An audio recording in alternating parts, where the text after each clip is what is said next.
Good morning, everybody. Thank you for joining us. This is the 9th presentation in our summit. And I hope you've all been enjoying, and it's been a tremendous education for me, and I'm sure it's been a tremendous education for a lot of you as well. Today, I'm pleased to have Jamen Shively as our guest. Jamen, pleasure to have you. Thank you. I met Jamen through Jeff Koons, and Jeff introduced us and said, you got to go, you got to find out what Jamen is up to and get involved. And so I started attending this social club that Jamen organizes once a week, which everyone is free to join. So you're welcome to join. And I got to see how he's using technology to address some of the critical challenges that we face as a species. A lot of us think that if only humans would disappear from the planet would be fine. But that's not true. And if you think about it, it's really not true. There are a lot of things that we have left behind that polar bears are not going to clean up. We have these nuclear power plants sitting around that's going to irradiate people for the rest of, life for the rest of creation, unless we as human beings take care of things.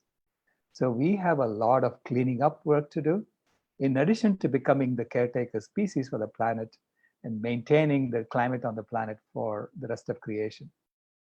So the climate regulator species that we are becoming. And so Jamen, like me, is my brother. He used to work in the technology arena for Microsoft, and I was working for Intel. Jamen is using software and collective intelligence to help us make better decisions as a species and to take better action as a species. Because today we are still using 200-year-old antiquated technologies and methodologies for making decisions collectively. More or less, we have a pyramidal structure. We sort of elect someone and say, you go off and figure it out for the next 4 years. and how can one person really understand everything that's going on in the world and make decisions? And, so we really have to come together as a species and use the technologies that we have created to help us make better decisions as a community and as a species for the good of all life. And so thank you, Jamen. Thank you for joining us. And please tell us a little bit more about how collective intelligence really works. How do you allocate resources? And what is the underlying technology? Beautiful, beautiful, absolutely. First of all, thank you, Sailesh, both for inviting me as your guest and for organizing so many wonderful things that you do within Climate Healers and Vegan World 2026. Thank you, Deborah, for all that you're doing, and thank you for the whole team and for all of you watching. So collective intelligence, what is it? How do we do it? And what's the end result, right? So first of all, collective intelligence is happening right here, right now, and not just amongst the three of us who are on the video conference, but literally everyone watching, because they're absorbing what we're saying, they're taking notes, and ultimately they will produce some content of their own, whether it's a thumbs up or a comment or a whole essay or whatever it may be. So we're constantly feeding off of each other. But as you pointed out, Sailesh, we've been using not only antiquated technology, but an antiquated culture that says we need leaders to, make the big important decisions, or we need the free hand of the market, right? Based on some old antiquated paradigm that may have served us well centuries past, but right now is actually killing us. And so collective intelligence takes a whole new perspective, and it says, hey, we are all valuable, we're all important, we all have things to contribute, whether it's from our areas of expertise, our life experience, from the sum total of all the reading and thinking that we've done in life. Each of us has a totally different perspective on the world. And the idea of collective intelligence is to fundamentally bring us together. How do we bring ourselves together? Well, we're doing it right now using this beautiful Zoom video conference platform. Now, and we're talking today about collective intelligence. Now, in other meetings happening on Zoom video conferences throughout the world, they're talking about all kinds of different topics. But the thing is, we're not connected to each other. We're still these isolated little bubbles of video conference happening. Right. And so what I'd like to ask everyone to do right now, wherever you're sitting, standing, in my case, watching, is I'd like everyone to imagine that all these different video conferences that are happening, and all the video conferences that are not happening yet, most people still haven't discovered the joy of video conferencing, right? But imagine that the world, or some really substantial percentage of the world, gets on video conferences with a view to saving life on Earth, transforming life on Earth, really growing into this caretaker species that we have the potential to be. That all these, let's just say for the moment, hundreds of thousands of different video conferences are happening, and we all agree to play a certain game where we agree to contribute what we are talking about to a massive collective database, okay? This is totally optional. Sometimes I have private video conferences where I don't share, but let's say that when we're talking about things that really matter and that we really want to share to the whole, I see Catherine says, yay, I'm in. Join us, Catherine. We need you. We need everyone in. That's really the key. So thank you, Catherine. And there's an example of collective intelligence right there. She's giving us a thumbs up, right? If we were saying something wrong, she could say, hey, well, that's actually wrong. Here's a better idea. So please bring on the ideas. Thank you, Catherine. So imagine that when we're talking about things that really matter, like veganism, like collective intelligence, when we choose to share, we record like we're recording right now.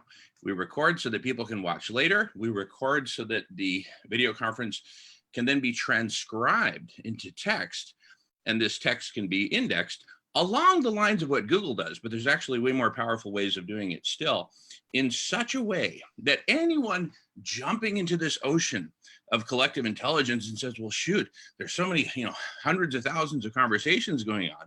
Where do I plug in? Well, imagine a bot or a wizard asks you a bunch of questions and says, tell us about yourself. What are you passionate about? What do you love? What do you care about the most? Where do you want to contribute? Well, I really love permaculture, and I want to work with snails and pollinate. Okay, great. With all that complex information, we're able to do a complex search that will help you find those communities, those conversations where you can make the most contribution, right? So it's really fundamentally, you can think of it as a combination of a massive database combined with a massive switching system, a search and indexing system that helps people find each other. We humans can do such amazing things if and when we come together and work together and collaborate, just like we're doing right now. And much more to say about that, but I want to make this a more kind of fluid back and forth. So with that introduction, I'd love it if you were to ask any questions, make any comments. I'm also happy to screen share and kind of show how the methodology proceeds, but I'll take your guidance, Sailesh. No, that's beautiful. In fact, that I think is a perfect segue into what you're envisioning would happen in the future.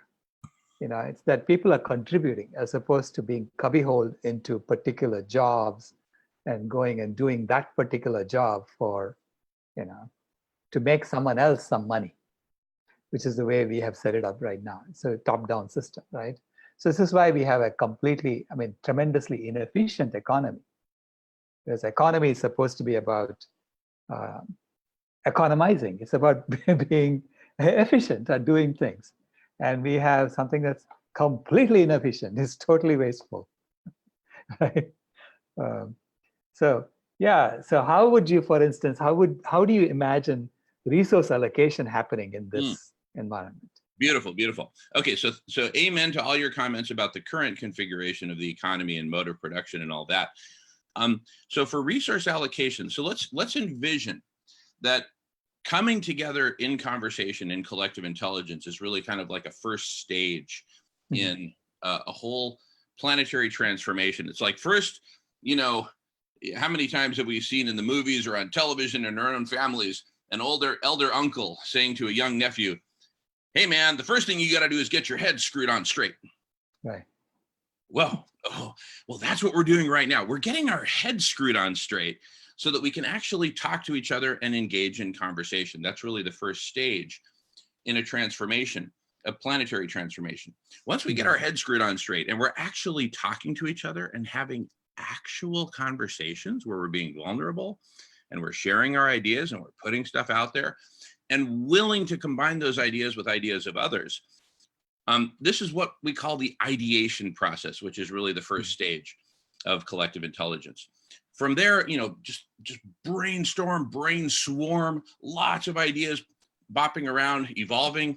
Not all of them are great. In fact, some of them might be actually bad. We, as a tool-making species, sometimes we screw up, come up with a bad idea, such as some of the ones that we've articulated. So not all ideas are good, but through a collective process of collective reasoning, discussion, consideration, the best ideas can bubble up to the top. Next, we go to stage 2, which is to take those best ideas and actually design them into actual solutions. Before we could have Zoom video conferencing, someone had to sit down and design it, right? Okay, so we need to design solutions for veganism, for design PR solutions, media solutions, and Sailesh, you're right at the forefront of that. You all designed this conference, so design, okay? Now, we have big systems we need to design. We need to design whole systems to dismantle nuclear power plants safely. We need to design systems for solar radiation management to cool the planet. We need to design systems and programs to clean up the oceans, return land to nature, do holistic land management. There's a whole bunch of stuff that needs to be designed. So next stage is design, design, design. And all this happens in parallel. The conversations never stop. Even when we're designing, we have conversations about what we're designing.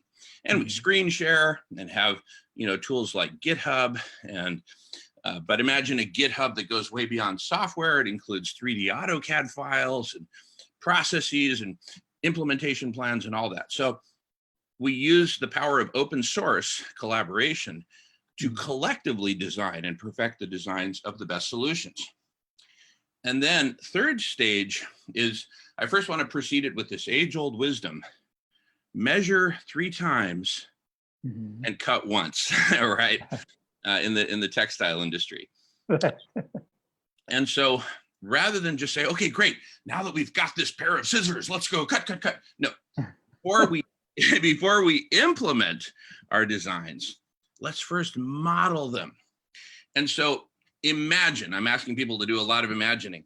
Imagine that we co-create through this collective intelligence, a whole planetary model, a model of the whole world, kind of like Sim City, but a Sim Earth that simulates everything: radiation, heat, nuclear waste, rainfall, soil erosion, soil retention with the right kind of holistic land management, et cetera, et cetera, et cetera. So we're able to take our best designs now of solutions, put them into the model, and see how they do.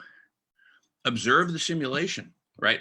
And so in this way, we're able to then it's kind of like a big filter. We start with just conversations, we talk about everything, we filter down to the best ideas, we design the best ideas, we model those, and then in the modeling process, certain things that we thought would be a good idea because we were looking at it from only one perspective, this is why we need your perspective, right? You, whoever's watching, we can go from to actually model it from all perspectives and see all the impacts, all the intended consequences and all the unintended consequences. So in that process of the filter, we'll weed out certain solutions that have been designed, but that aren't quite good enough, right? But the good news is that through the filter, we'll pass through all the great ideas like veganism, like solar radiation management, like methods to clean up the ocean, et cetera, et cetera. And then finally, the fourth stage after modeling is implementation. So imagine that whole process being applied to solutions spanning all the following realms: diet, like veganism; collective intelligence, like what we're talking about right now; holistic land management; politics and governance, not necessarily government, but governance. Right. Guy Mcpherson talks about, definitely we all need rules, like don't eat meat. That's a rule, right? So we don't need an absence of rules, but we need an absence of rulers. People who tell us, I know better than you, I know better than all of you, right? Mm-hmm. To paraphrase Mr. Rogers, King Friday or whatever. No, I'm just kidding. And so, but we need solutions for governance. We need solutions for culture. We have this culture that says your net worth, what you are worth, is the sum total of all the trees that you've chopped down, all the carbon that you've mined out of the ground, all the animals you've killed, and all the carcasses. That's your worth. Well, that takes us in the opposite direction, right? We're living in a culture rooted in a story that says, hey, you can own land, water, trees, and you can do whatever you want with it and turn it into money. You can monetize it. So we're so screwed up on so many levels, but the good news is we can redesign all these things. Right. We can redesign our diet. We can redesign our culture. We can write a new story for humanity. And we can do these in ways that self-perpetuate. Just look at the explosion in veganism that's happening. Right. That explosion, I posit, was largely designed. People sat and thought, gee, how do we get people to stop eating meat? I mean, we're just on this inertia wheel of, well, my dad and grandparents ate that, so I'm going to eat it too. To get people to change what they eat, that's huge. And you're doing it. We're doing it. You've changed the way I eat, right? Mm-hmm. So we need to imagine a world that works, a world that's healthy, a world that's compassionate. So imagine humanity going from this hyper-individualist state of chopping down trees and owning stuff, and that we make this massive transition, however gradual or however abrupt, that'll depend on the designs of the solutions, but we make this transition to a state where humanity is operating much more like an ant colony with billions of ants working around and cooperating.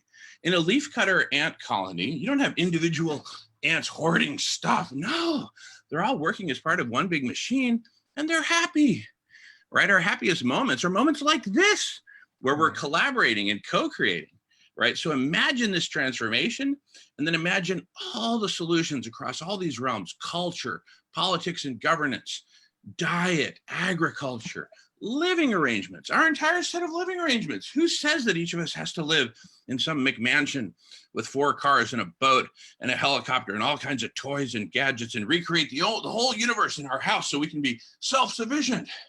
Right. It's a myth, and it's an omnicidal myth that's killing us. So imagine we transform all of that. Collective intelligence is the vehicle to get us there. Yeah, beautiful. In fact, it reminds me of my granddaughter took me to watch Cinderella like 3 years ago. And watching Cinderella, I thought I was going to, I was just accompanying her. I didn't realize that it was meant for me. Because Cinderella said 3 things that stuck in my head and became the Cinderella principles. I wrote about them in my book, actually. The first is, have courage, be kind, and all will be well. Wow. Right? Simple. Yeah. So you have to have courage to be kind, and all will be well. So it's about kindness to all life. Kindness should be the embodiment of what we're doing. Second thing she said was, just because it's what is done doesn't mean it's what should be done. That's very profound, right? It really is. How many times do we hear, well, that's just the way things are done. Wake up to reality, wake up, hello, wake up and smell the coffee. This is how we do it. Right, yeah. And the third thing she said was exactly what you were saying. She said, imagine the world as it should be and then work towards that instead of the world as it is. Wow, brilliant. You know, and in fact, there's so much wisdom like what you're just recounting, Sailesh, that's been encoded in stories, right? And passed on through the generation. But we get so caught up in this game of the moment because we think that our very survival depends on it. Right. I have to chop down trees and slaughter animals in order to feed my family, right? And we all get caught up in this game. So collective intelligence, I've often described it as that to be really effective at it, it sometimes helps a lot of us, including myself, to imagine that I'm a prisoner in a maximum security prison, right? And there's all these rules and there's all these constraints of daily life, and I kind of have to go with the flow, right, in order to be a part of it. But on break, after lunch, when I'm at the far end of the baseball diamond with some other prisoners, and we're sitting around smoking cigarettes, we can say, I'm just joking, but you know, we're all sitting around, we can say, wait a second, how do we break out of this place? Right. So it's like we're currently living in this horrifically dysfunctional omnicidal world. And we have to pay bills and do all this stuff that's really fundamentally destructive in a lot of ways. Right. But we've got to do that to survive. So it's like, while we're playing the game of daily survival, let's set aside some time every day or every week, even whatever we can afford, to come together as this collective intelligence, imagine this new world, and then build towards it. Right. In fact, this is the idea behind Aquarius also. The Aquarius game is to play that game, Aquarius, even as you're playing the old game. So you're playing two games simultaneously. And slowly you sort of change your behavior because the Aquarius game is putting you in a different realm, of measuring your ecological footprint, making sure that you're within limits, and doing acts of compassion to increase your footprint, so that acts of compassion become normalized. So you go and volunteer for animal sanctuaries, and so this way you're contributing to the vegan movement, to the movement of the new, and simultaneously you're playing the old game. So the transition, the analogy of the prisoners breaking out, that's a great one, because it's like, we have all these rules that we're sitting in right now, and we are stuck in these rules. And some of us are able to break out a little bit more than others, because we, in my case, I was fortunate to have done something that the big industries wanted. And so they gave me a bunch of stock and said, you go play. And so that I'm able to use. And once you realize that you don't really need that much to live, you're able to stretch that out. And you can be free relatively from the rules of the game. But you're still in the old game. I cannot do whatever I want. I cannot go and free all the animals that I want to free. Yeah. But you can meet with other prisoners. Right. You can make plans. And make plans. That's exactly what we are doing here. Yeah. Plans to achieve the impossible. I don't know if y'all have ever seen that movie, Escape from Alcatraz, Clint Eastwood, late 70s. Here they are on this prison in the middle of a giant bay of salt water with sharks and everything, cold water that you get into it, you'll die in a couple of minutes. And they were able to figure out a way to escape under the extremely rigid rules and constraints of iron bars and concrete and guard towers with machine guns and all that stuff. They were able to do it. They accomplished it. So but we have, of course, so much more freedom than they do as prisoners inside an actual prison. We have tremendous freedom of speech, expression. We've got all these tools. So it's really up to us. And the really critical factor, beyond the first one of imagination, is actually jumping in, right? And just doing it, come as we are. I increasingly do video conferences from my kitchen here, just to show, look, you don't need some fancy background with weird artwork or, no, you just show up, show up, right? That's the important thing. So it's intention that matters, Yeah. The intention that matters when we start. Right. But just show up to where do we show up? And see, that's part of what we're co-creating, is a platform that will enable people to know where to go, how to and to be able to just show up and just start talking and just get connected. So it's a process of, it's an evolutionary process. So we're starting with the tools that we have. Right now we've got Zoom, and it's a wonderful platform. My goodness. One of the folks from the Radish team is going next week to the Zoom conference in the Silicon Valley to meet a bunch of other Zoomers and share with them what we're discovering and co-creating in collective intelligence. We don't have to just use Zoom for business or even just for fun in the traditional sense. We can use it to change the world. Right. Yeah. So tell us about Snack Bar. I love the acronym SNACK. Oh, thank you. Yeah. So we were thinking, how do we create a platform to that makes it easy for people to come together, easy to jump into the swimming pool and start playing, and not feel like they need to be some tech wizard. In fact, there's a comment that I'll respond to in a minute about, hey, I don't have this big techie background. Can you help explain some stuff?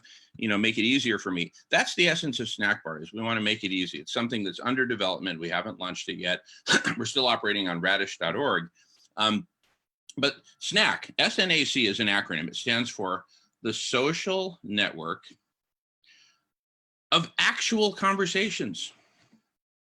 A social network where we get together and just talk. And it's okay to just come together and just talk. And for those who are willing, when they are willing, to share what they're talking about as an act of generosity, like we're doing right now. This is generous, right? We might say something stupid, my headband might fall off and my hair might fall in front of my eyes, but we're out there taking a risk and saying, you know what, I'm going to jump in anyway. Snack Bar has exactly that spirit. And just like a snack bar at a swimming pool or at a beach or someplace like that, it's this place where anyone can show up. You can show up in flip-flops and baggy shorts and no shirt at all, and it's okay, right? So rather than being, the convention of intelligent people talking about collective, no. It's the opposite. We want to make it easy for people to jump in and just start talking with other people. So that's the essence of Snack Bar, the social network of actual conversations. And so some of the details underneath it. So you were thinking of doing translations, you were thinking of transcriptions, so that you can index into these conversations? Yeah, totally. In fact, it might be helpful, Sailesh and Deborah, if I just do a quick screen share. Is that okay? Yeah, sure, please. Okay. So this is again on Radish, which is our current platform. So let me host disabled attendee screen sharing. Okay. There you go. I just made you a co-host. Okay, thanks, Deborah. Okay, so this kind of outlines that general flow I was talking about earlier. So we have ideation through conversation. See, it all starts with conversation. This first one on the far left, it's all about conversation to generate ideas. And part of that conversation, as you mentioned, Sailesh, is translation, because you'll have people coming from different languages and even different cultures. And so part of the translation is not just directly translating the words, it's translating kind of the deeper cultural meaning and leveraging experience from the United Nations. Google Translate, I think you're the one who probably told me about Google Translate and all the different cultures and all that. So we have really powerful tools for communicating with anyone around the world to share ideas. And then the next stage is design, collaborative design, again, with translation, and then modeling, and finally implementation. So, but it all really starts with conversation, because that's where we find each other through what we're talking about. And basically the system benevolently listens in, takes note of what we're saying, and says, hey, you all ought to get together, because you're basically talking about the same thing, but you're coming at it from different perspectives and different life experiences and areas of expertise, all of which can be combined in some way. And then through conversation, I've learned so much from you, Sailesh, and you've learned a few things from me. And absolutely. And through our collaborations, we're kind of figuring out a way, how do we bring like Aquarius and collective intelligence and veganism and all these things together, right? I was independently working on a model for transforming the economy to a compassionate economy, a whole different model. Adam Soul, who you know, is working on a world without money, no currency at all, right? And so we're by coming together in conversation, we're able to kind of mix and match and meld and recombine these ideas. Perhaps now might be a good way to answer that question that was asked a little bit earlier. If I may. Sure.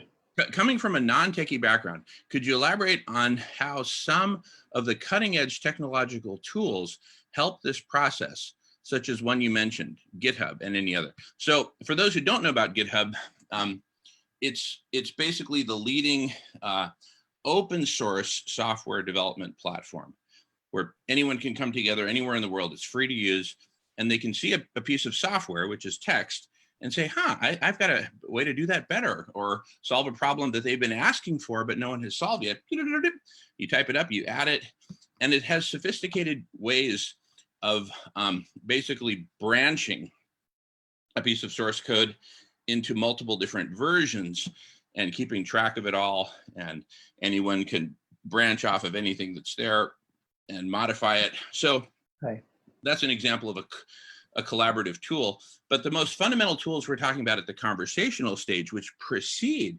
design, are really transcription. So just like when you talk into your phone, whether it's Siri or Android or whatever, you're able to speak and it gets transcribed. We have super good technology for that now. We have super good video conference technology. Combine these and you have transcripts of what's being said on the video conference, which can be indexed. Google's been indexing stuff for over 2 decades now, doing a great job of it. They'll index it for free.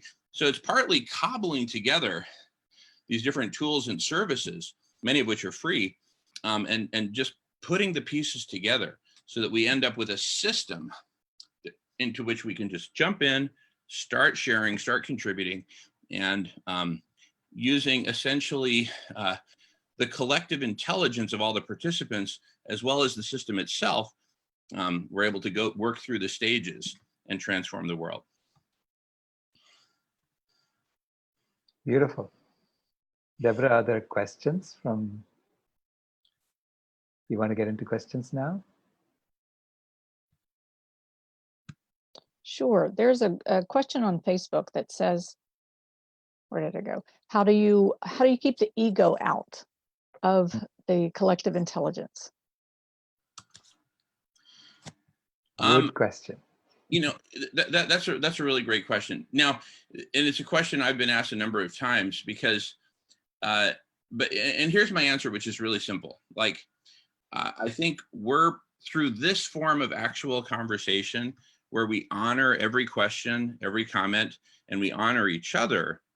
In order to really do that properly, we really have to set ego aside and say, I'm here for the whole of us, right?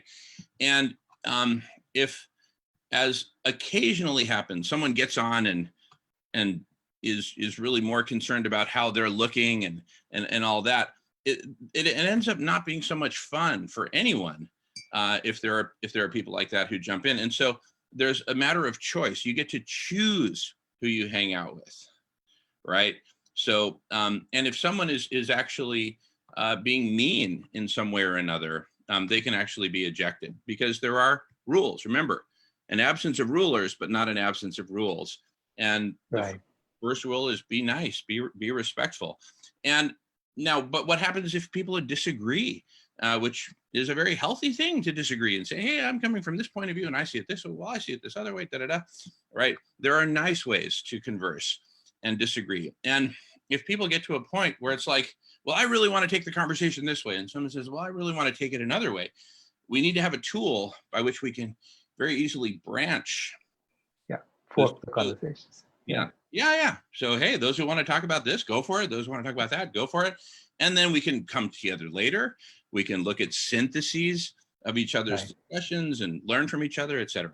Yeah. So it's a very manageable problem. Yeah, what I've found is that when we operate in the realm of questions, as opposed to answers, and then we ask questions on top of questions, then you get to these, then you start simplifying the questions to a point where it's easily discernible what the answer is to that question. Then you can synthesize back, So this is what we started doing last year at the Vegan World 2026 conference, was just asking a bunch of questions. what does a vegan world look like, right? In different categories of it. And then, so it's now, refining that and continuing with that process. And because when we are in the realm of questions, people's egos don't get in the way as much, because everyone has questions. So it's not someone, dominating the conversation because they have a lot to say about the answer, so to speak. Yeah, brilliant, brilliant. And one thing I love about that is, I'm sure over the course of hundreds of thousands of conversations, a lot of the same questions will get asked over and over and over. Right. And then in the database, we'll have also all the answers that people have offered to the various different questions. And people can vote, people can comment. And so, the best answers ideally will bubble to the top. So you see something like Quora being part of this. Quora is where people ask questions and people answer the questions. Totally. So that's is that entirely text-based at this point? It's right now, I think it's entirely text-based. Yeah. Yeah. So that's a huge part of it. In fact, over the years, I've participated in a lot of discussion forums and found them very, very rewarding, but I've also found them a bit slow. And so what we're essentially doing is porting this beautiful concept of question and answer and dialogue into video conference, which is the closest thing to how we, originally as humans, tens of thousands, hundreds of thousands of years ago, how did we communicate? We got together and talked. Right. We had actual conversations. Right. Imagine that, having an actual conversation. Why the heck would I want to have it when I can just type anything I want into my phone? I can text, I can post on Facebook. We're missing out on the richest form of communication, which is actual conversation. And this maps to a question that was just asked. A couple great questions. What has been implemented so far? So we've been doing a lot of thinking and talking about this and some coding, and we're still pretty early stage in terms of developing it all. And in fact, we need a lot of software developers to join us and help cobble together the different pieces to make this all work. But what we have so far is on radish.org. And if you apply to be a member on radish.org, and basically the main criterion is you just have to have good intention, right? I want to help, right? Versus, oh, I want to disprove this or whatever. And we actually get none of those. Actually, the only negative application we've ever had, within hours, that person wrote back and retracted their application. So they're kind of self-filtering. But if you apply, and there's no cost and just a very low bar, really just be nice, basically, then we will invite you to the various different conversations that we're having, which we're recording and posting. For example, recently talking with Professor Guy Mcpherson, who many people are familiar with, for years and years, he was just saying, look, it's hopeless. There's nothing we can do. We're all going down. We might as well go into a state of collective hospice. And then I was talking with him about solar radiation management. He connected me with some scientists at Harvard who had been asking him the same questions. We got together and then we pulled Guy Mcpherson back in and said, hey, we figured some cool stuff out. What do you think? Now he's part of the team working on solar radiation management. Right. So, and that's a really active area for discussion. So, among the areas that we really want to develop are veganism, collective intelligence itself. This is a work in progress. Solar radiation management, holistic land and ocean management, cultural transformation, transforming our very story. Who are we? Why are we here? Where are we going? All this kind of stuff. So if you want to jump in and participate in these conversations, please sign up on radish.org. We can have a offline conversation about what it's all about, and because there's lots of questions, and I just encourage everyone to jump in. Another great question is Wikipedia a good example of collective intelligence?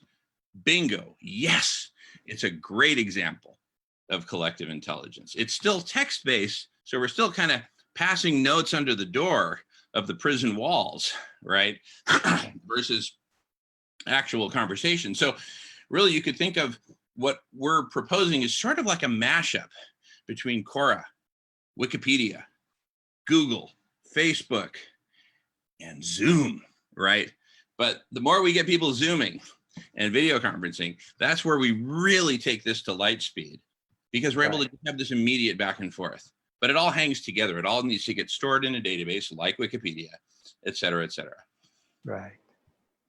I also see solar radiation management as part of something much larger, which is climate regulation, which is our job as a species.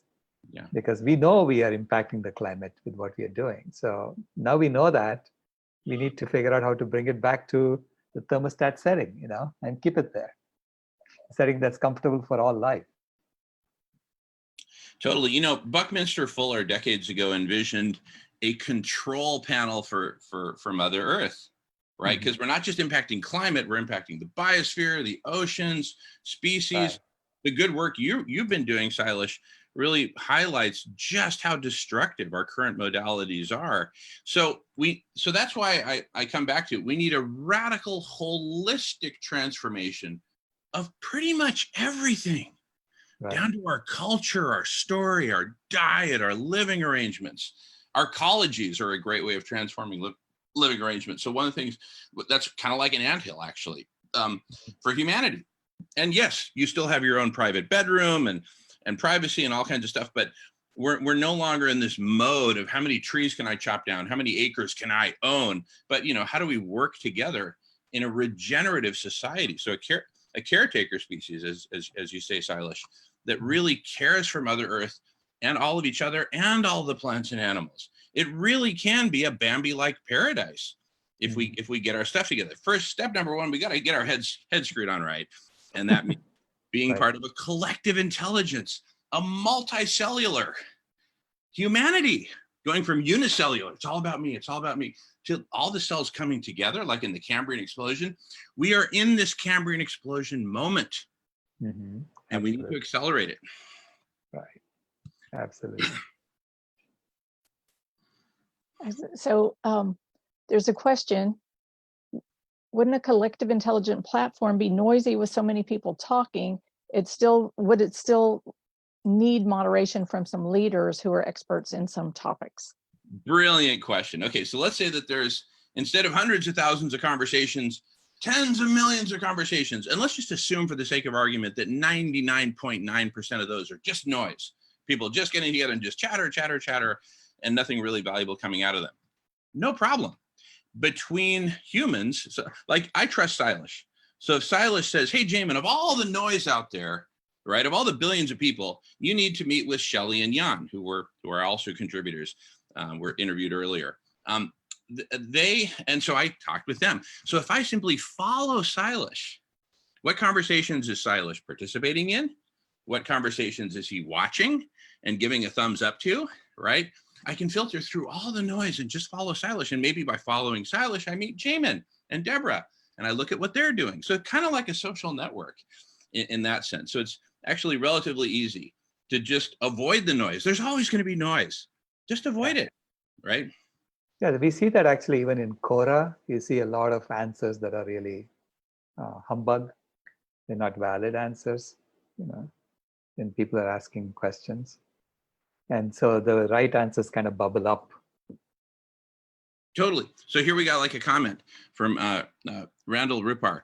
Regarding Cinderella wisdom of courage, kindness, imagining all will be well, how does one person overcome our planetary cognitive dissonance of vegan lifestyle pollution and eventual humane oneness? Well, the answer is one person can do very little, but collectively we can do so much when we come together, like we're doing right now. But one person kind of initiates it, or starts it, or so you sort of do have that power to change the conversation, which is why it's important for us to feel empowered that we can do this. Totally. Yeah, totally. In fact, the latest comment from Darman says, accelerated collective evolution seems to be the intent. Bingo. That's it. We're accelerating our collective evolution to a multicellular, benevolent, compassionate caretaker species. That's it. Right. Beautiful. Okay, there's a question here for Dr. Rao. Can you explain, or perhaps for both of you, can you explain about solar radiation management? Isn't it geoengineering which could hurt rather than heal the earth if not done properly? Yeah, Jamin can answer that. Sure, Yeah. sure. So great question. So first of all, solar radiation management is a subset of a larger class called geoengineering.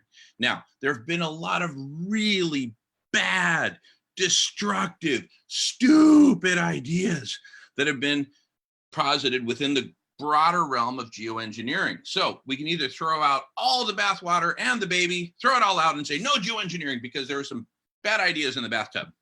Or we can come with our chopsticks and pick out only the really good ideas within geoengineering. Now, there's a section of the bathtub called solar radiation management. Again, there have been some really bad ideas of how to do solar radiation management. We are focused only on the benevolent solar radiation management techniques, which basically boils down to this. And I'm going to use this lamp above my head as an example. Ooh, I'm getting too hot. I'm getting too hot. Ah, I know. Let's shade. It's fundamentally about shading and reflecting a portion of this sunlight that's hitting us back into space. Now, that's not the only answer to cooling the planet, but it is the fastest way to cool the planet. Long term, we shouldn't have to rely on a whole bunch of shades. We should reduce our greenhouse gases. That's the ultimate solution. But it's also a matter of time. We've done a horrible job at reducing the greenhouse gases. In fact, rather than reduce greenhouse gases, we're only adding to them over the last several years and decades. And so solar radiation management, it's like a patient who's got some medical condition and they need to make changes in diet and lifestyle and all these things. But at the moment, their temperature is 110. They're about to die from heat exposure. We need to dump them in an ice bath at the hospital and cool them down and then start making all these changes to diet and everything else. Solar radiation management is like an ice bath. And right now we need it because the ice is melting and we're just in this exponential overheating phase. And solar radiation management will nip that in the bud and actually cool the planet. Let's cool the planet, buy ourselves some time so that we can all go vegan and transform agriculture and living arrangements and culture and all these, which may take time, probably will. So I would say to the questioner that, imagine that you are just painting all your roofs white. That's one way to do solar radiation management. So you're making your house cooler than it would be if we had a black roof. So totally. You're reflecting the sunlight back, and simultaneously, of course, please go vegan. Let's bring back the trees, so plant trees. I mean, those are going to start sequestering carbon, but it's going to take time for those to happen, whereas you can paint the roof today. Exactly. And in addition to painting roofs, there's actually a pretty limited surface area of roofs around the world, even if you add up all the roofs. But there's a lot of ocean. So the scientists I'm working with at Harvard and ETH, Switzerland, a whole community of scientists, we're looking at, for example, creating giant clusters of mirrors to float in the oceans in a way that doesn't hurt sea life, but reflects away massive amounts of solar radiation. Another opportunity is to go to those desert areas of the world that are truly lifeless. There are a few that are literally no life at all because there's no water. Roll out a whole bunch of giant metallized film, basically super cheap mirrors, thousands, tens of thousands of square miles of the stuff. Ultimately, we're going to need on the order of millions of square miles of reflectivity to reflect a really significant portion of the sunlight back into space, cool the planet, cool the oceans, refreeze the Arctic. The Arctic Ocean is hot, getting hotter, and melting all the ice at an omnicidal rate. We need mirrors up there to reflect the sunlight so that instead of getting absorbed by dark blue ocean seawater and making it only hotter, it reflects it back into space and makes it cooler. It's as simple as that. Great comment here from Evan. It only takes one person to ask a question, but can take many to find an answer. Right. That's what we're doing here. Yeah. Right. So a couple of more questions. Excuse me.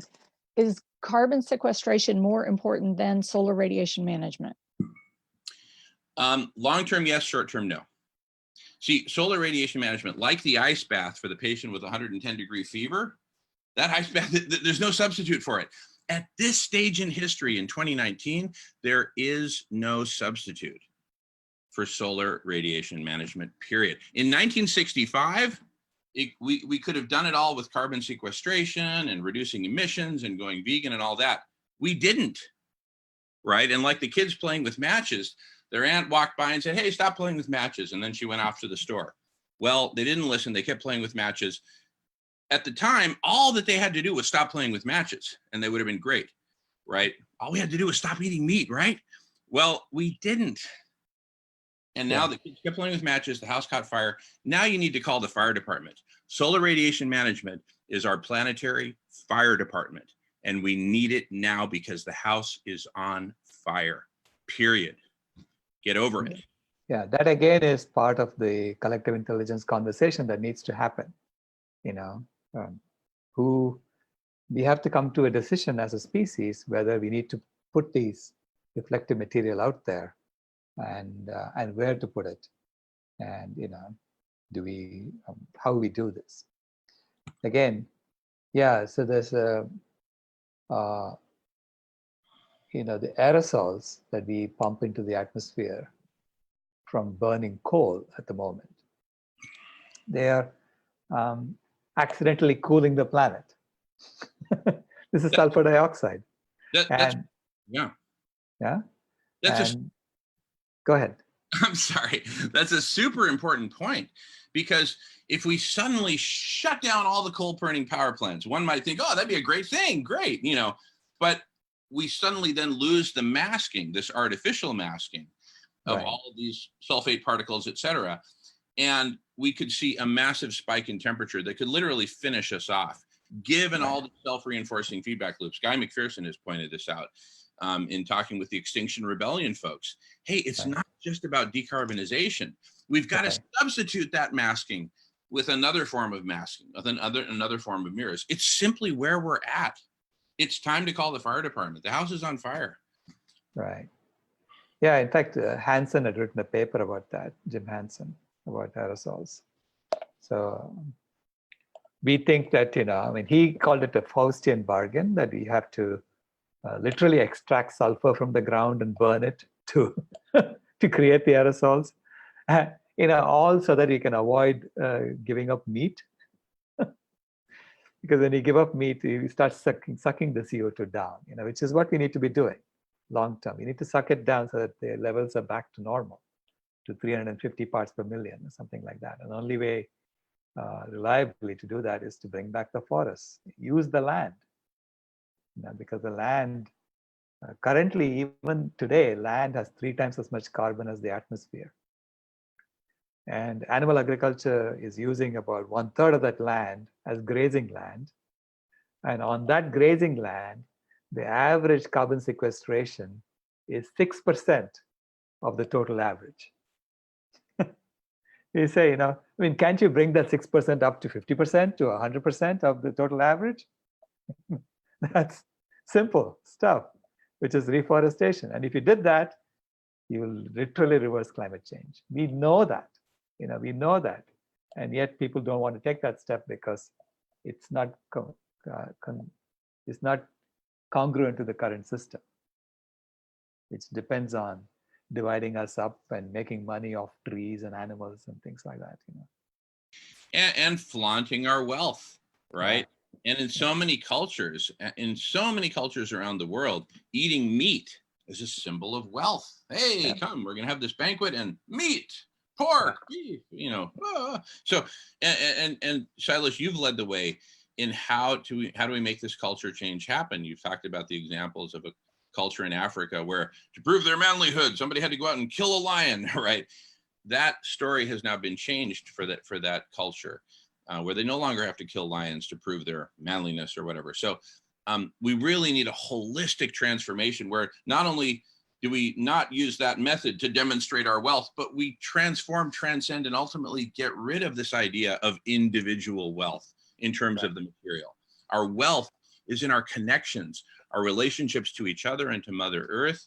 I am so happy talking with you all right now. And the people have submitted such great questions and comments and everything. For me, this is wealth. This is joy. It's like when you go on a camping trip and you're sitting around the campfire at 1 a.m. and you're talking and telling stories and laughing.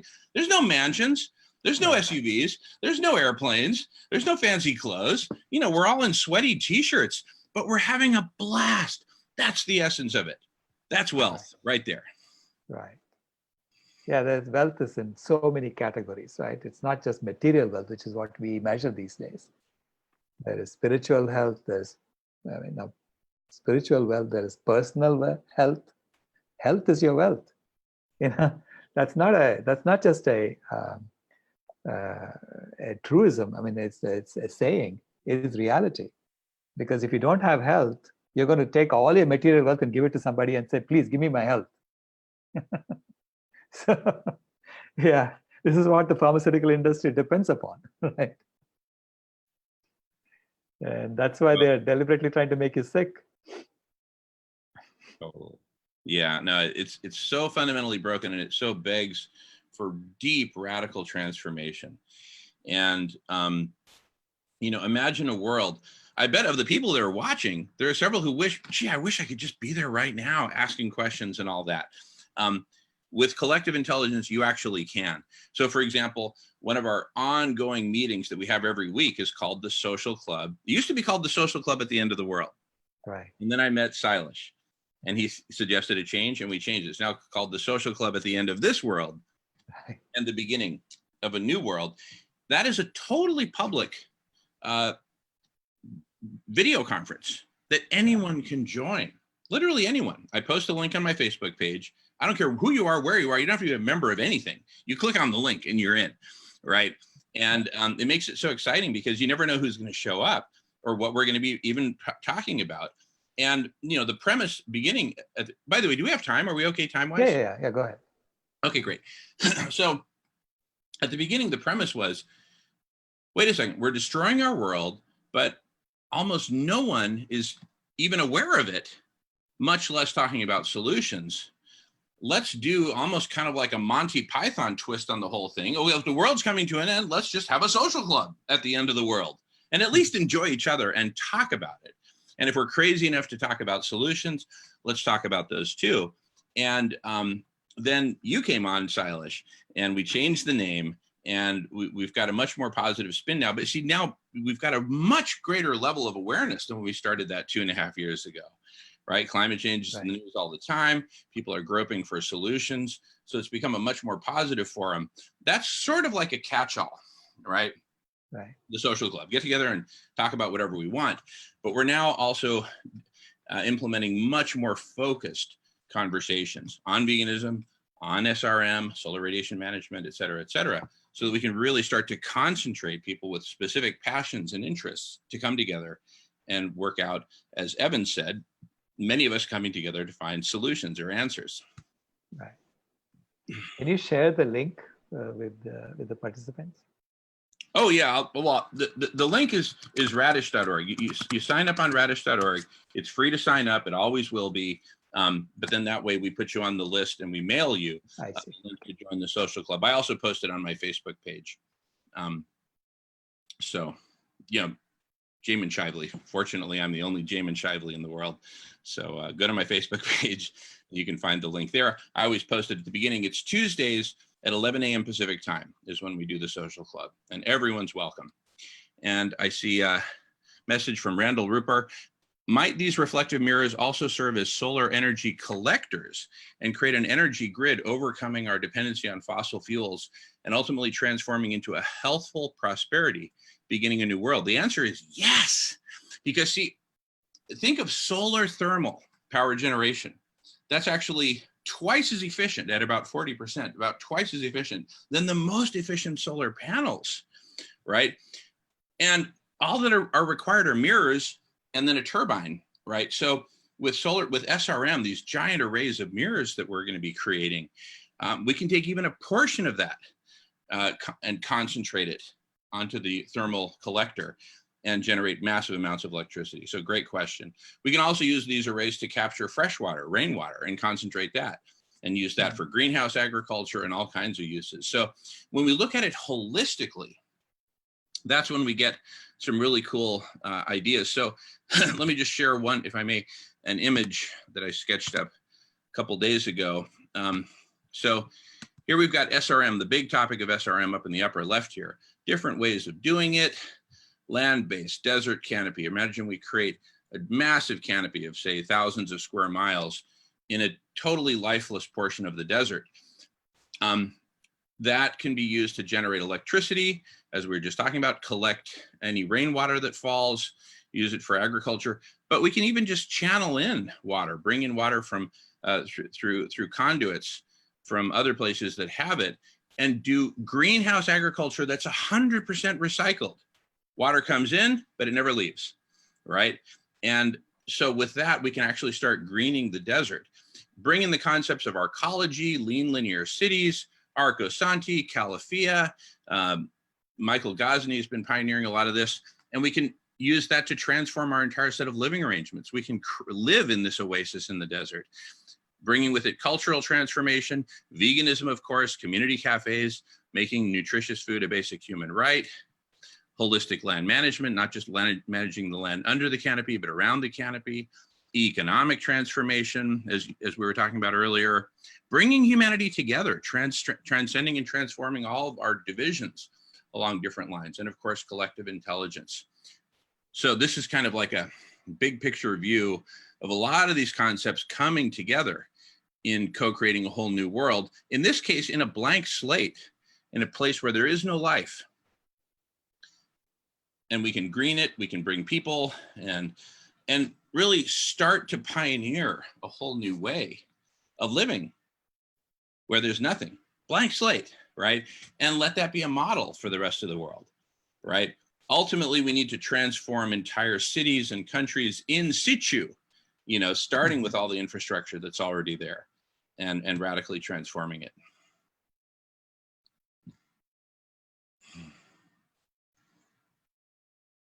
Okay. Any more questions, Deborah? Yes. Now, I'm not sure if you were looking at the QA box. I think you might have answered this first question. It says they spray some gas to cool the planet, right? I heard somewhere it could cause acid rain and may have some other side effects. Yeah, those are the aerosols, the sulfur dioxide, which becomes okay. You already sulfuric acid. Yeah. And that's an example of bad solar radiation management. Remember I said, like in the bathtub, there's all this bad junk swimming around in it.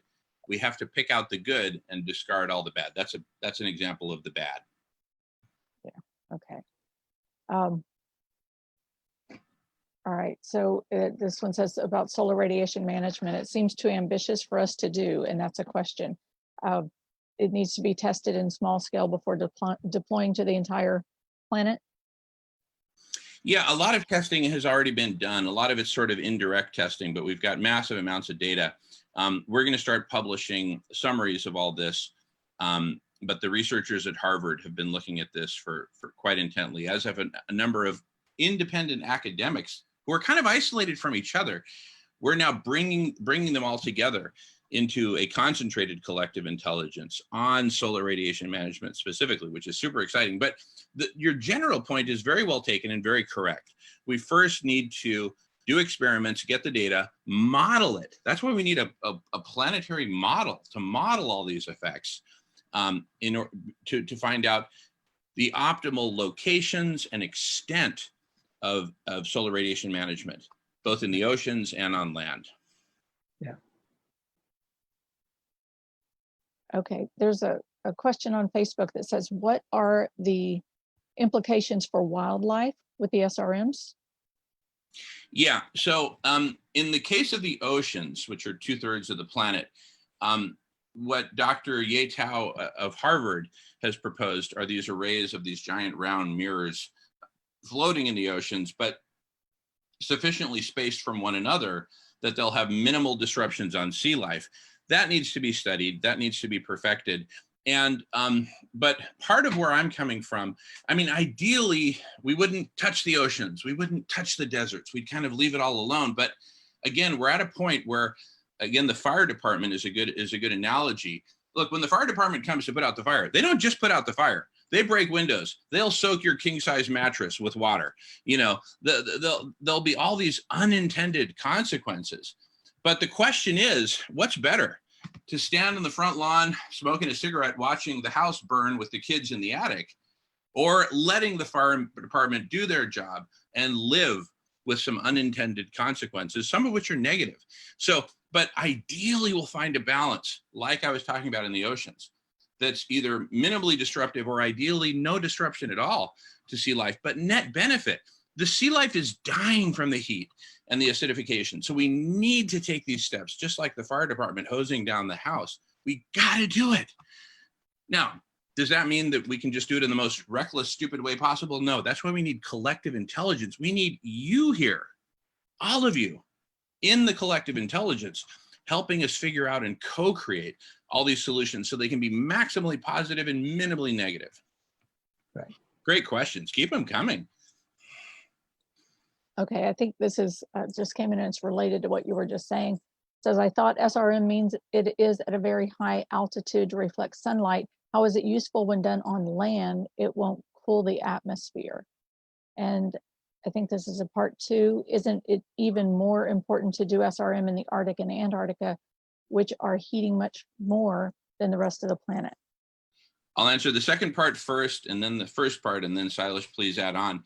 But the second part, yes, it's most important that we do it in the polar regions where it's overheating and melting the ice. See, the ice is our natural mirror. And that leads back to the first part.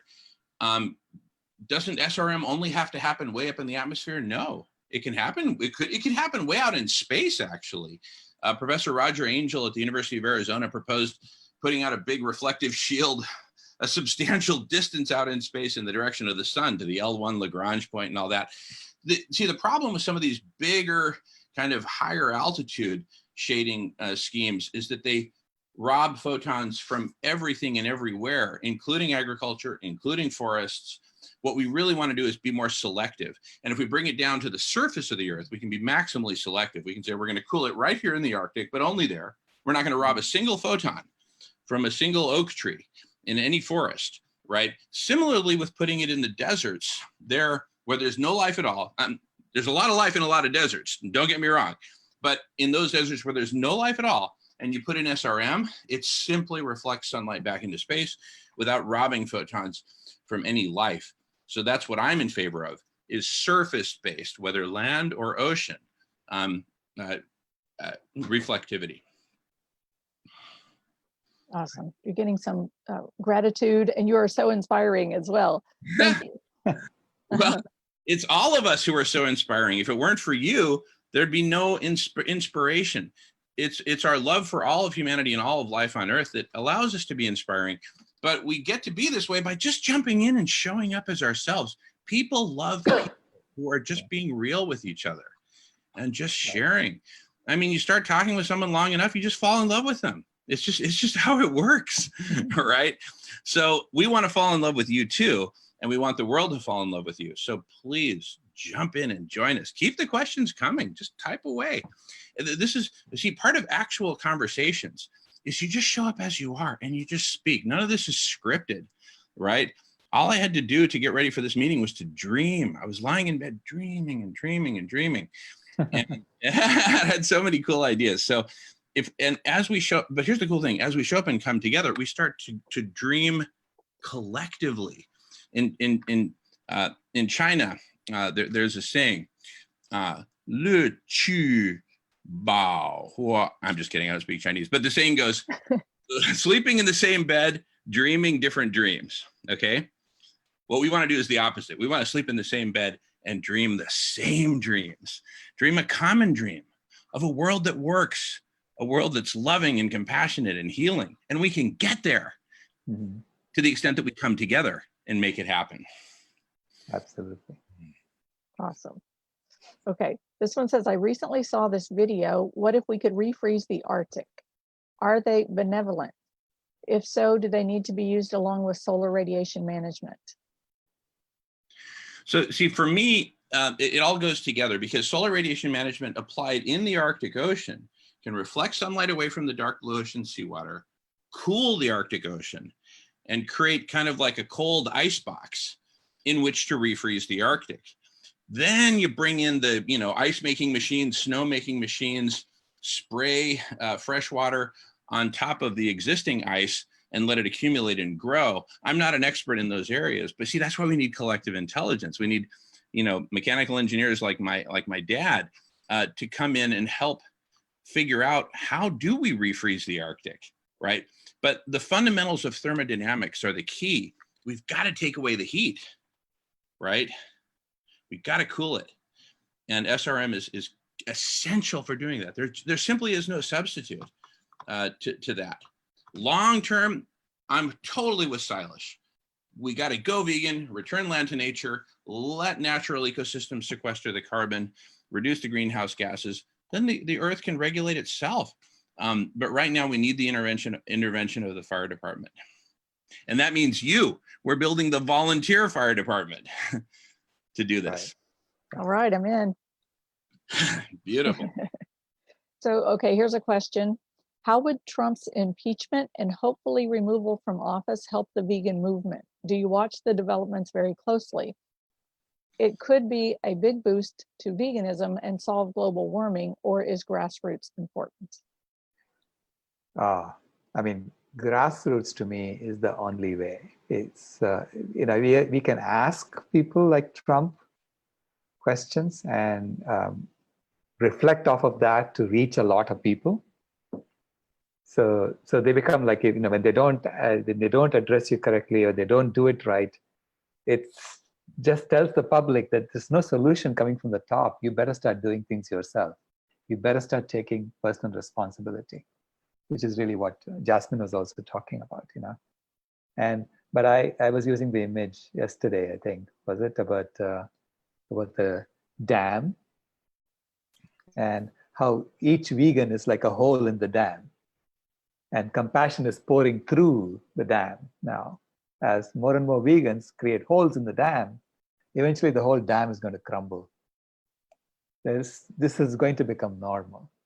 There's no way out. This is the way. This is the only way out for us. And so to me, the impeachment drama and all that is just show that they're putting on. I'm not interested in that show anymore. I'm doing my own show. I'm working on my own thing. Totally. And also, regardless of who's president, who's Right. in the Oval Office, right? It's that old model of leaders Right. who know better than us. Right. And we're transforming where the collective intelligence, the collective mind and consciousness and imagination of all of humanity ultimately trumps Trump, right? Or whoever's in office, right? The best ideas will bubble to the top. We'll figure out the ways to make them go viral, like veganism, right? And it's ultimately individual choices, right? But sometimes we need to put together big, large-scale projects like what we're talking about with our ecology and solar radiation management, lean linear cities and all that. Let's get together and do it. There's so many ways to do it. Beautiful. Okay. There's a question. What are the unintended consequences of SRM? Yeah. So one of them, which I was talking about with Guy Mcpherson 2 days ago, was he said, well, wait a second, if we start doing this in the desert, people, I'm kind of paraphrasing, but it's like, if we roll this out in too many desert regions, we go from truly lifeless desert regions to desert regions that have a lot of life. So we got to be very careful that we don't do this in ways that destroy life, but that are actually supportive of life. So that's where we need collective intelligence. So one unintended consequence of doing even land-based SRM is that you might shade some little flower somewhere, or some, various forms of life that have actually become dependent upon the heat. So one way to overcome that, but for every way that we do harm, there's a way to either redesign it so that you don't do that harm, or find a way to mitigate that harm. Like, I don't know what the effects will be on all the sea life. That's why we need marine biologists and zoologists and oceanographers and whatnot to come and contribute. We need your collective intelligence, your contributions to the collective intelligence, so we can do it right. Someone asked a question about arcology. Arcology is a mashup between architecture and ecology. So you can look up Arco Santi online, just like it sounds, Arco Santi, S-A-N-T-I, one word. That was kind of the first arcology experiment in Arizona, designed mostly by Paolo Soleri and colleagues. And so what we're really talking about is creating these arcologies in the desert, which have a massive reflective canopy that cool it down, collect water, generates solar energy, and have all kinds of benefits, and also create places for humanity to live. We've got all these refugees coming from Central America, Syria. Most countries in the world are generating refugees at this point. So we need places to both grow food, vegan food, and house all these people in a cool environment, hospitable to life. So by looking at it holistically, we can address not just the world's ecological problems, but human problems.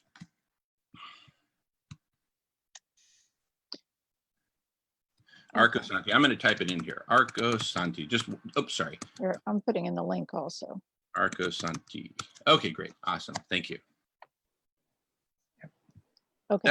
That's an early example, and it used a primitive form of collective intelligence, people just coming together and having meetings. But my goodness, once we all jump in to this planetary collective intelligence and we're all talking to each other, and imagine that as we're talking, suddenly there's some vegan conversation happening somewhere else where Sailesh is urgently needed.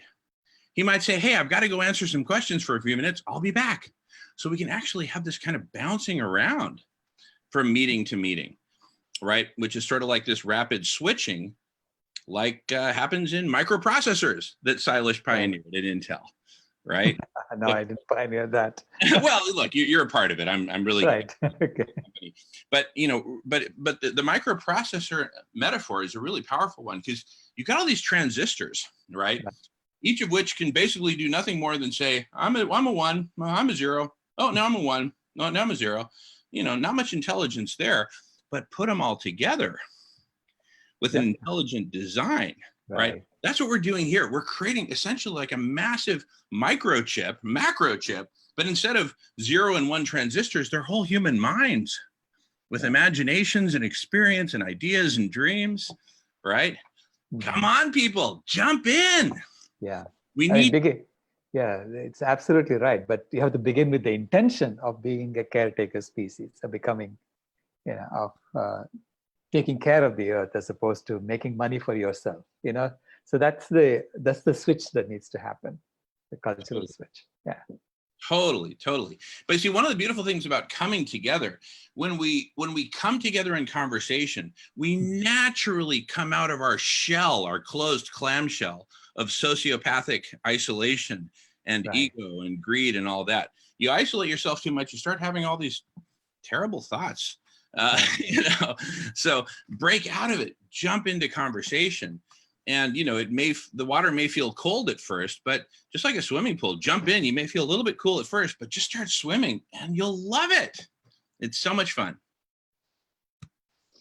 Okay, there are some comments on Facebook. I'm just going to read them and see if you want to comment on them. There's one that says, caution, commercial interests target desired areas / outcomes. Inventions play into World Bank ownership paradigm. So there's definitely a lot of things we need to look out for, right? But to say that any invention is definitely going to play into some World Bank paradigm, well, imagine a world where there is no World Bank and we're still inventing. That's kind of, you know, what we're co-creating here. And, but yeah, there's definitely a lot of things that we need to be cautious about. But part of the cool thing about collective intelligence as we're envisioning it, where it's this big open source thing, if somebody comes in with some devious intention and talks about it and it's recorded, it can simply be flagged as a devious intention. And, you know, we get to deal with that and we get to know them. Hey, that devious intention was articulated by this person on this state, and we can ask them, hey, what's up with that, right? Here, this is not a place for devious intentions. This is a place for co-creating a new world. Let's talk about it. Well, the person with the devious intention, they may actually say, well, it's not a devious intention, and here's why it's good. Let's talk about that. but let's have the conversation.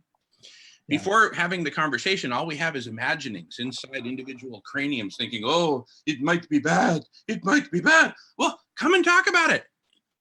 Let's talk about it and let's make it good. Right. Yeah, it's amazing what can happen when we just talk things through, right?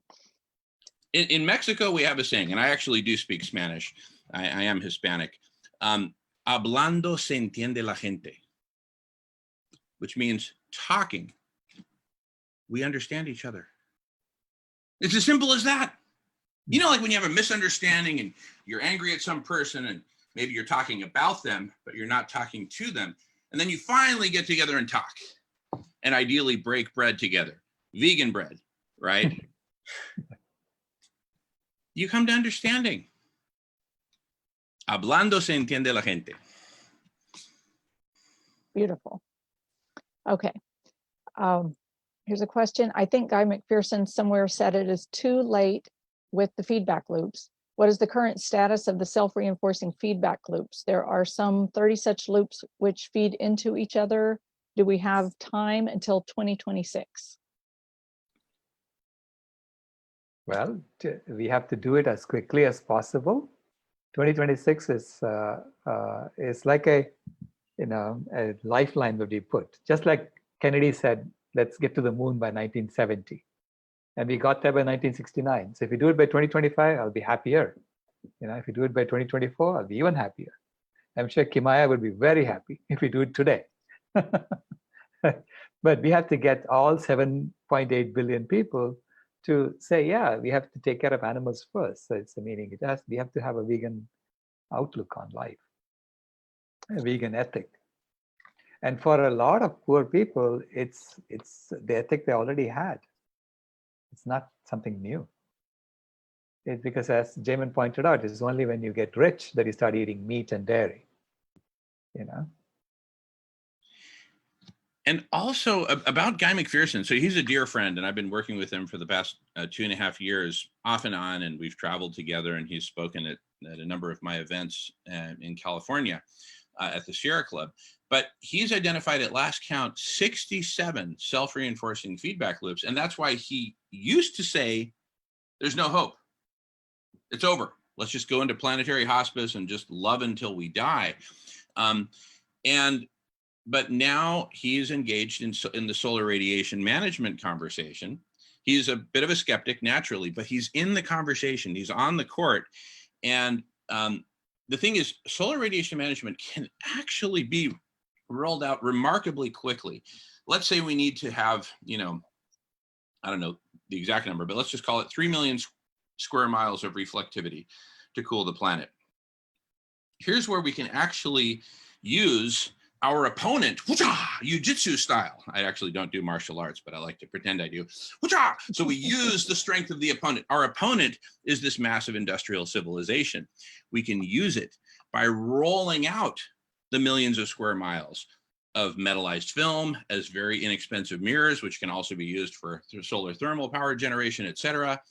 Dr. Ye Tao of Harvard and Chris Stokes of Harvard are working on these giant floating mirrors, talking with scientists at my old alma mater of MIT of how do we manufacture this stuff efficiently and durably and inexpensively and all that. So we can crank this stuff out is the short answer, using our industrial might while it still exists. It's going to be a lot harder to do SRM in a Mad Max world.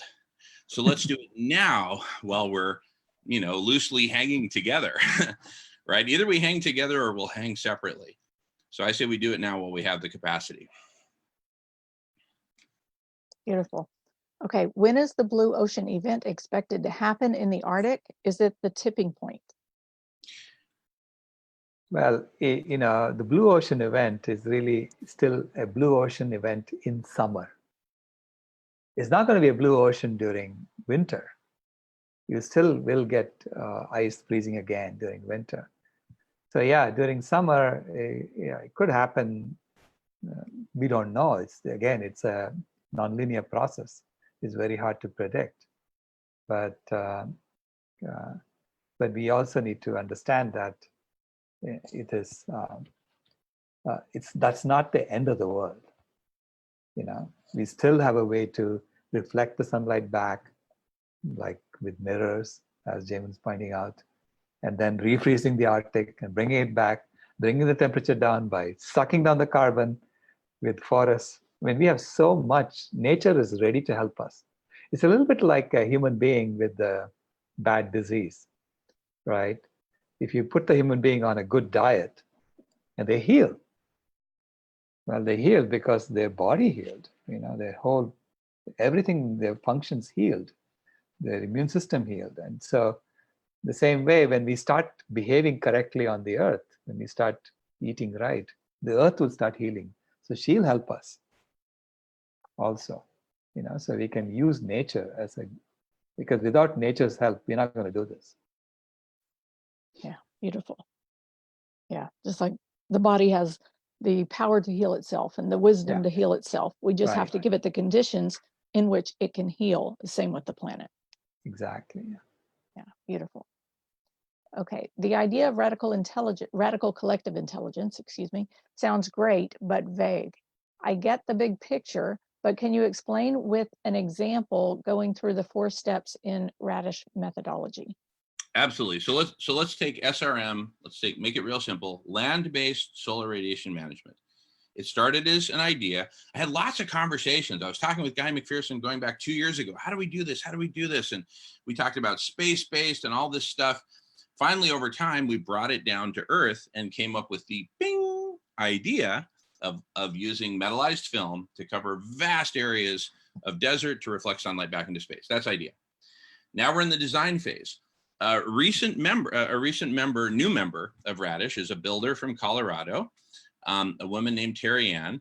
And she said, I'm going to start looking into the materials, the specs. I'm a builder. I know how to do this kind of stuff. Boom, she's on the case. So now we're going into design. I'm in the process of reaching out to old colleagues at MIT and Berkeley and other places so that we can start to cobble together the kind of planetary model so that we can model phase 3, all the impacts of all this holistically. And then finally, phase 4, implementation. Let's roll it out. Let's do it. So whether, getting together a bunch of folks to buy the land, to then roll out this massive canopy, and then build the power generation, the water collection, et cetera, and house people. What a huge opportunity, right? To bring people together and accomplish multiple goals in parallel. Suddenly that land will go from being worth a few tens of dollars per acre to thousands of dollars per acre. You see how easy it is to slip back into the old paradigm. Oh, money, money, money. It's going to be worth all this, right? So it's like we're juggling all these different objectives at once. But with collective intelligence, we can do it. And speaking of which, another really good comment that just came in from, I think it's Dharmendra. Sorry if I'm not saying your name right, but he or she is comparing a kind of collective intelligence to kind of like a multidimensional Zoom or something. Absolutely. That's it. It's having tens of thousands of conversations just like this in parallel on all these different topics and micro topics and very specific topics, and then using technology to connect them together, because each of these is generating this continuous stream of text, right, as it's being transcribed. And then, bots, algorithms can connect text from one to text to another. Hey, you folks are basically talking about the same thing, but slightly different. Imagine we could click a button and merge those video conferences together. So the 3 of us merge with a group of 5, and now there's 8 of us. And we present a summary, a synthesis, and now we're all boop, boop, boop, like a popcorn machine. Vegan, right? So.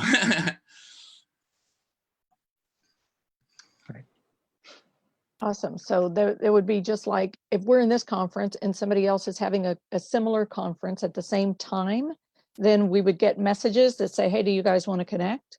Absolutely. If we're open to that. Now, we may just want to have a closed meeting. It's just the 3 of us. We don't want a bunch of noise. You can configure it any way you want. But in the maximally open system, you'd have, oceans of bots. There'd be a bot just for Jamin, a bot just for Deborah, a bot just for Sailesh that's listening to us and really kind of has us figured out, so to speak. And then goes and interacts with other bots and kind of compares notes and says, hey, I think your human might enjoy meeting my human. Shall we organize it? And so they become kind of like these chaperones or matchmakers. So it's kind of, you know, the metaphors abound. It's really, collective intelligence is this massive hyper object, right? That we're just starting to wrap our collective imagination around, right? But it's sort of like a giant match.com, but for multiple people coming together and, you know, having a meeting, figuring out a bunch of stuff, and then going off to the next meeting, whatever that might be, right? So it becomes this build your own adventure game for you know, hundreds of millions of participants, billions ultimately. Let's all jump in and do it. But it starts with the pioneers. So be a pioneer, jump in, join us. It's literally that simple. You too could be in a video conference with us. I know I'm game. I know Sailesh is game. I know Deborah's game. We're all smiling. We're laughing. We love this. You'll love it too. Excellent. So I see your eyes going over there. Are you reading those comments? Yes, I am. The ability to supercharge or see now, Dharmendra Gordon is now participating in the conversation. Isn't that cool? He's jumped in. Okay. The ability to supercharge our communication capacity into multiple streams simultaneously that we could configure any way we like at any time. Absolutely. Dharmendra, we need you. Please sign up on radish.org. I'll buy you a coconut ice cream cone, but join. Okay. Dharmendra says, can't wait. Jump in. We are doing this. Yes. Totally, we're doing this. Thank you, Dharmendra. Woo! You see? We're winning over hearts and minds as we speak.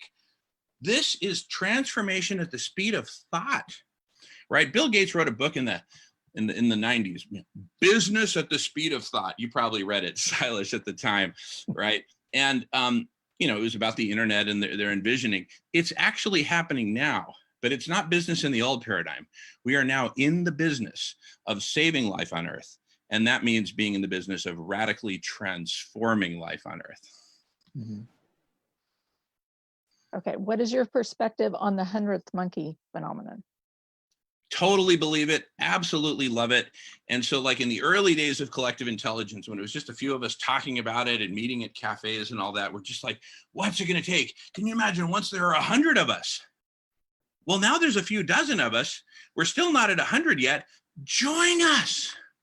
You could be the 100th monkey that changes the world. You could be the 100th monkey that becomes the drop that makes the glass spill over. Be one of the first 100 monkeys. Join us. Awesome. Okay, there's a question. Does Guy Mcpherson do video conferencing sessions and answer questions? The short answer is yes. I have yet to, well, he came in once to the social club, but I'm going to tell him that people are asking for that because wouldn't you love to meet with Guy Mcpherson and ask him questions? It's so efficient. You ask him a question, you get an answer, right? So I'm as more and more people jump in, please say, hey, please invite Guy. Please tell Guy to join us. And I will. I'll count up how many people say we want Guy, we want Guy, we want Guy. And then let's get together with Guy. And let's bring Guy together with Sailesh, right? Mm-hmm. And other big thinkers. Let's bring in my friend Alan Savory as well. Let's get it on, right? Let's look at it from all these different perspectives. It's not about being right. It's not about looking good. It's about getting it on. Awesome. Okay. Another question. Arctic permafrost thawing to produce massive amounts of methane is scary. It is happening right now. There's a lot of news just 1 to 2 days back about the sea boiling and releasing record methane emissions. This is exactly why we need to implement SRM, solar radiation management, particularly in the oceans, particularly in the poles, ASAP. We cannot afford to play with this fire any longer. It's going to consume us if we don't put it out. So there is real urgency here. I'll let Sailesh add to that. Yeah, there is urgency here. At the same time, you know, when we have the right intention, we have to have faith that the Earth is going to heal. So we are contributing to that by doing the best we can at any given point in time. And then we need to leave the rest. Now, don't get too caught up in the fear mongering that's going on. There's a lot of fear mongering going on because they want you to be scared and dependent on a leader to help you. No. We are going to do this ourselves. We're not going to be waiting for leaders to do this. Yes, fear can be paralyzing. We want to be motivated, right? Totally. Okay, so there will be privacy, security, and hacking concerns about radical collective intelligence, which knows everything about everyone. And then there was a comment on Facebook that Bill Gates scares me. So, yeah. So this is a really interesting concern, because on the one hand, right, here we are participating in this video conference, broadcasting, recording. It can be transcribed, and not just someone, but a lot of someones and a lot of some things can know more about Jamen because they listen to this video conference. Going public, being part of a public conversation, are there risks involved? Yes, there are risks involved. When I jumped out and became an early pioneer in the legalization of cannabis and started working with former Mexican President Vicente Fox, you can just Google me, Google image searches, and you'll see all kinds of media coverage that I got when I jumped out and went out in public. And because that threatened certain criminal interests, organized crime, criminal drug cartels, I started getting death threats from a criminal drug cartel. And they were so bad, I actually stepped away from the microphone, so to speak, for a while. So going out in public is not without risk, especially if you take on criminal drug cartels. Now, but which I don't recommend for everyone, certainly. And I've kind of transformed that battle to a way that's much less risky. And I actually challenge these criminal drug cartels not to a gunfight, but to a conversation, right? And since a lot of them have a lot of ego and macho and whatnot, hey, how about it? Let's have a conversation. Or are you scared, right? And but that's kind of a niche topic. What we're talking about here, about cooling the planet so that we can live, this affects everyone in a positive way, including the leaders of criminal drug cartels, right? So there's really not too much that scares me personally about going out in public and talking about cooling the planet, right? We're talking about doing it in the most benevolent way possible to save not just human life, but all complex life, because that's really what's on the table. If we don't cool the planet and we don't heal the planet, Guy Mcpherson predicts that, I mean, in the worst case scenario is extremely grim. Temperature spikes, we lose all the ice, the methane, bubbles up and joins the greenhouse gas layer, and we just have exponential overheating, collapse of civilization, meltdown of 450 nuclear power plants, Fukushima times 450, literally frying the atmosphere from ionizing nuclear radiation. The worst case scenario is really, really, really bad. We're talking about preventing that. Who the heck is going to want to assassinate Jamen Shively for stepping into a public conversation to prevent that, right? Are there risks? Sure, there are risks. But as far as I'm concerned, you know what? The rewards far outweigh the risks. And, to paraphrase Jack London, a great writer, who wrote Call of the Wild and all these amazing works, he said, look, I'm not going to spend my days trying to minimize risk. I'm going to use my time. We have this precious gift of time. Let's jump in and use it together to save life on Earth. What could be a more noble cause? Now, there are risks with superintelligence and all that. There's this great book written by Nick Bostrom that Bill Gates actually has written very positive reviews about, called Superintelligence, and it talks about the risks. My old colleague, Nathan Myhrvold from Microsoft, also has written about the risks of artificial intelligence and all that. Here's my thought. Collective intelligence will always be much greater than artificial intelligence, because artificial intelligence will be a subset. of collective intelligence, which is mostly human intelligence. And by going multicellular and creating this multi-human planetary brain that's human, we can use artificial intelligence and also prevent and mitigate risks posed by artificial intelligence. So the best way to rein in and prevent the risks of AI is actually to create an intelligence much greater than the AI that leverages it and prevents it from doing harm. So very real concerns, the best way to confront them is to jump into the conversation, ironically, and be part of this growing collective human intelligence, which, yes, leverages technology to make it safe. Beautiful. So it says, who will implement SRM? Governments, corporates, citizens, scientists? Yeah, the short answer is we don't know yet. The next part of the answer that I have is I am, and we are. We're literally going to go out and buy a bunch of land in lifeless desert and start to implement this. It's a massive opportunity. So the short answer there is really the private sector, but we're also going to be lobbying governments. And there's a huge opportunity here to actually make all of this a giant story that will spread like wildfire in the media, like the stories I created around the legalization of cannabis several years ago. Front page Seattle Times, CNN with Wolf Blitzer. I was on all the major media outlets, even Fox News in New York. I got interviewed on the floor of the New York Stock Exchange announcing the .bong era of cannabis. And you see, and therein lies part of the key is let's get creative about this. Let's make it fun. Let's make it engaging like we're doing right here, right now. All right, why not? This can be fun. Saving life on Earth is the funnest thing I've ever done.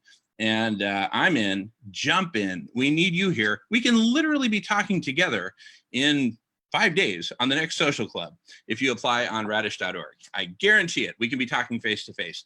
Jump in with us. And by the way, we don't record until everyone's game to record. So if you have questions, ask all the questions you have offline, still on video conference, but not recording. So we go to great lengths to make it safe and make it compassionate.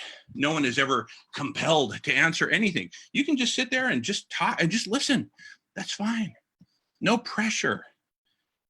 We're the opposite of a culture of bullying and coercion. It's all about compassion and voluntary participation. Mm-hmm. So nothing but good stuff ahead. Absolutely. That's a great way to end, actually. Thank you. Thank you. Thank you both. This has been another fabulous, energizing conversation, and I greatly appreciate it. And I can tell that our listeners and viewers are and participants, we should say, are appreciating it too. So thank you both so much. Thank you, Deborah, Sailesh, and thank you all. Both. Yeah, thank you, Deborah and Jamen. And thanks everyone for listening and participating. This is how we do it. Right. So hang in there and jump in and join us. Yeah, continue at radish.org. Thank you. Thank you all so much. Thank you. Excellent. So tomorrow we are going to be with Jane Willis Mitchell, and we're going to wrap up this series. And it's been amazing, actually. Thank you so much. I've learned a lot. I'm sure every one of you has learned a lot from all our amazing guests that we've had. So this again is, as you said, is collective intelligence. It makes each one of us more intelligent than we were to begin with, you know. Absolutely. For me, I've had a front row seat, and this has been the best thing. It has been awesome to have this front row seat. And I know it has for so many people. We're getting great feedback, great comments. So again, remember, this is not one of those summits that you have 48 hours to watch and then it goes away, or you have to pay a bunch of money to get access or anything like that. These are free. They're widely available. You can share with your social media communities. You can watch again. As soon as we finish this one, the replay will be immediately available in the Climate Healers Facebook group. When it's up on the website, we'll send out an email to those who have registered, letting you know where it is on the website, where you can go and watch it on the climatehealers.org/summit. They're also on Sailesh Rao YouTube channel, so you can have access to them indefinitely, and please do share. And with that, we'll be back tomorrow at 9 a.m. US Pacific time. And as Sailesh said, with Jane, and it'll be wrapping up. I'm a little bit sad. It'll be the last one of our 10-day conference, but it has been wonderful. And of course, we've got the in-person live conference coming up at the end of October. Sailesh, do you want to say something about that before we end this one? So this is like a prelude to the in-person conference that's going to happen October 25th through 27th in Mesa, Arizona. It starts on Friday evening and goes through the weekend. And we're going to be looking at all of these questions again, but looking at it in person and coming up with some decisions that we have to make. We have to make decisions on the constitution of vegan world. We have to make decisions on the currency, and we have to come up with a design for the currency and get it going so that we can start playing the new game. So that's the goal of the conference. And of course, there are a lot of study groups that are going to be activated during the conference, and study groups that are already active can get together and they'll get time to go and meet and do their work. So this is about getting work done, okay? And getting together as people, because even though Zoom is great, I think when you meet someone in person, it's completely different. It's a different energy altogether. And we need to do that at least once a year, I think. And we have the opportunity to do that for a little over 2 daes, right? Right. Coming up. Yeah. Okay, there's a question, how do I attend the conference? What's the website on that? Oh, it's veganworld2026.org/conference. Okay. veganworld2026.org/conference. Okay. Yeah. Can you just add that to? I will. There it is. /conference. Yeah, I'll add that to Facebook also. To register, we still have the early bird registration open till the end of this week. So after this week, it's going to become $99 instead of $79. Okay. Hold on. Because we have to start ordering food and stuff like that. So we need to get people to register as quickly as possible. All right, there it is. Okay. Excellent. All right, I need to register myself. So I'll get right on that. I got my plane ticket. Okay. Excellent. Okay. Well, hopefully we'll see you all there, and we'll see you tomorrow morning. Thank you all. Yep. See you tomorrow morning. Bye. Thank you.